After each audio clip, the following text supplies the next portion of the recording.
भैया और सब लोग के बीच में एगो नया मैटर के साथ लेके हमने के उपस्थित बानी जा। आशा ना पूर्ण विश्वास रखता नहीं कि रोज सबके इहो मैटर अच्छा लागी। कैसे कहत रे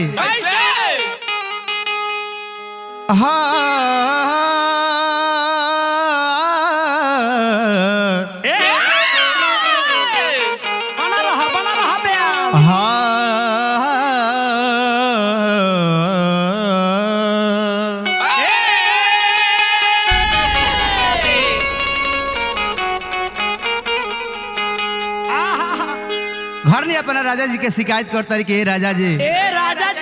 रौरा जब बाहर से आओ तनी तब रौरा हमारा देख के बाथा छोड़ा के रख तनी। कैसे अरे हमारा कमरिया के तोड़ी देल बा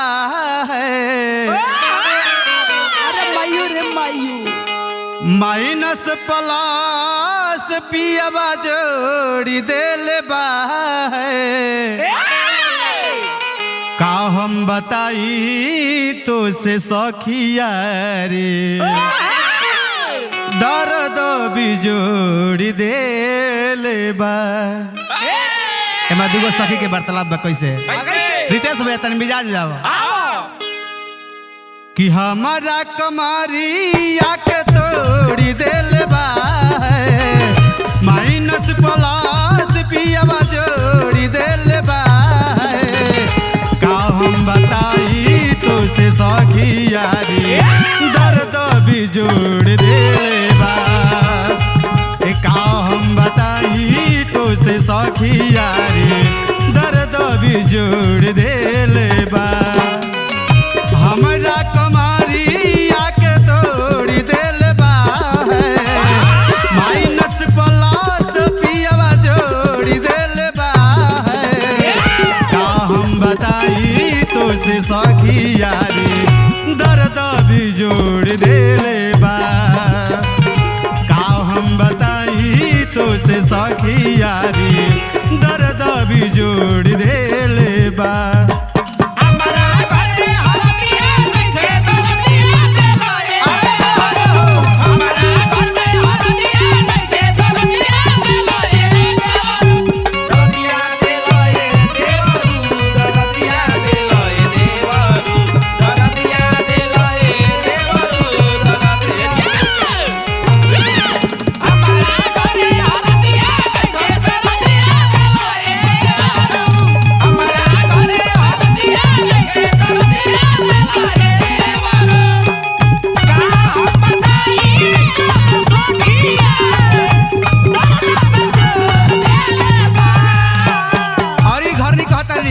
अपना सखी से शिकायत अपना राजा जी से कैसे करता रही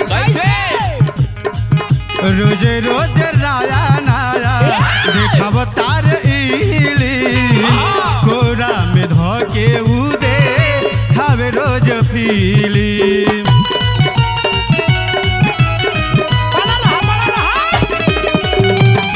रोजे रोज नाया नाया देखब लार इली कोरा में धोके उदे खबतार पीली खेत पूरा फवारा से कोड़ी देल बा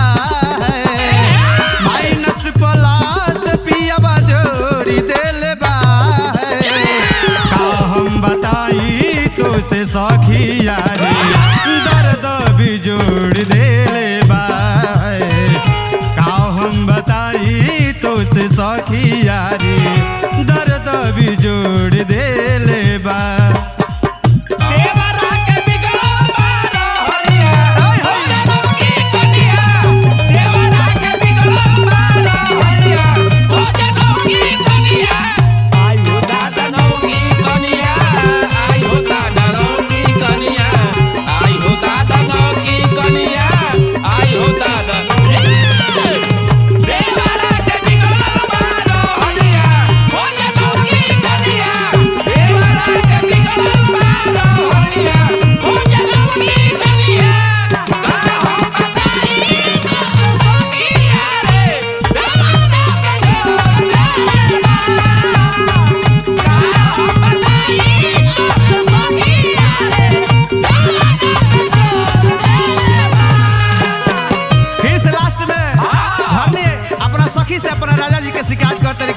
राजा जी कहत रही कि सुनो सखी हमार बलमुआ आवेला तो रोजे अपने हाथे मुंह में खाना कैसे कहता सतेंद्र बाबूआ अरे हो तारहन खराब होखल जाती है कैसे कहती है कैसे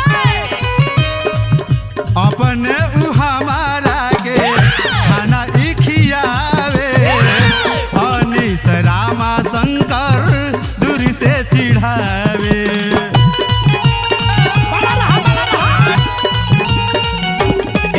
अपने उ हमारा के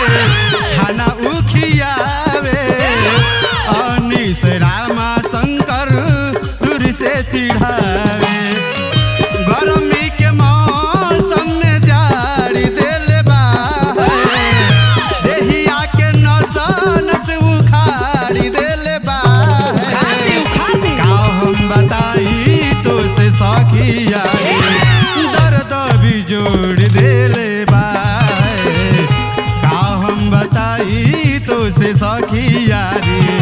दर्द भी जोड़ देले बा हमरा कमारी आके तोड़ी देले बा माइनस प्लस पियावा जोड़ी देले बा का हम बताई तो से सखिया रे दर्द भी जोड़ देले बा का हम बताई तो से सखिया रे दर्द भी जोड़ देले बा का हम बताई तो से सखिया रे दर्द भी जोड़ देले बा।